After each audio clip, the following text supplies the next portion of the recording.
პასექამდე 6 დღით ადრე მოვიდა იესო ბეთანიაში, სადაც იყო ლაზარე, რომელიც იესომ აღადგინა მკვდრეთით. მას ვახშამი მოუმზადეს იქ. მართა ემსახურებოდა. ლაზარე კი მისი ერთ-ერთი თანამეინახე იყო.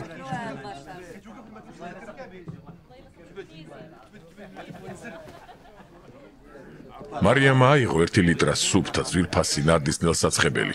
ფეხებზე სხო იესოს და საკუთარი თმით შეუმშრალა ფეხები. სახლი ნელსაცხებლის სურნელებით აივსო.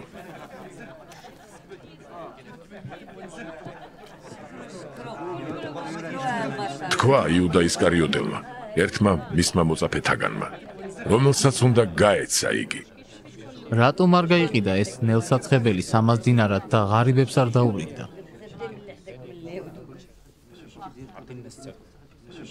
ეს იმიტომ კი არ თქვა, რომ ღარიბებზე ზრუნავდა, არამედ იმიტომ, რომ ქურდი იყო. ყულაბა მას ჰქონდა და რასაც ჩაყრიდნენ, ის იღებდა. იესომ უთხრა: დაანებე თავი. მან ჩემი დამარხვის დღისთვის გადაინახა იქ. რადგან ღარიბნი ყოველთვის თქვენთან აკავთ, მე კი არ ყავართ ყოველთვის.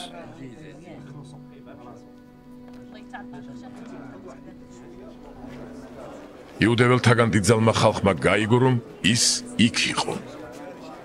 და მივიდნენ არა მარტო იესოს გულისთვის, არამედ ლაზარეს ანახავადაც, რომელიც მან მკვდრეთით აღადგინა. მღვდელმთავრებმა ლაზარეს მოკვლაც გადაწყვიტეს, რადგან მის გამო ბევრი იუდეველი მოდიოდა და რწმუნდებოდა იესოში.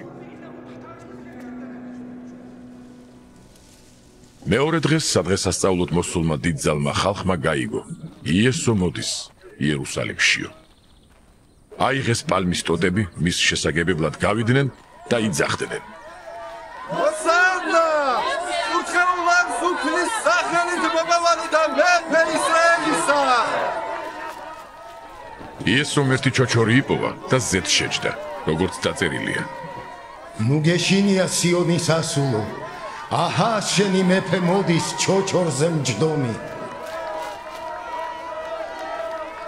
პირველად ვერ გაუგეს მოწაფეებმა, მაგრამ როცა იესო განდიდდა, მაშინ გაიხსენეს, რომ ეს მასზე იყო დაწერილი და ასე მოექცნენ მას.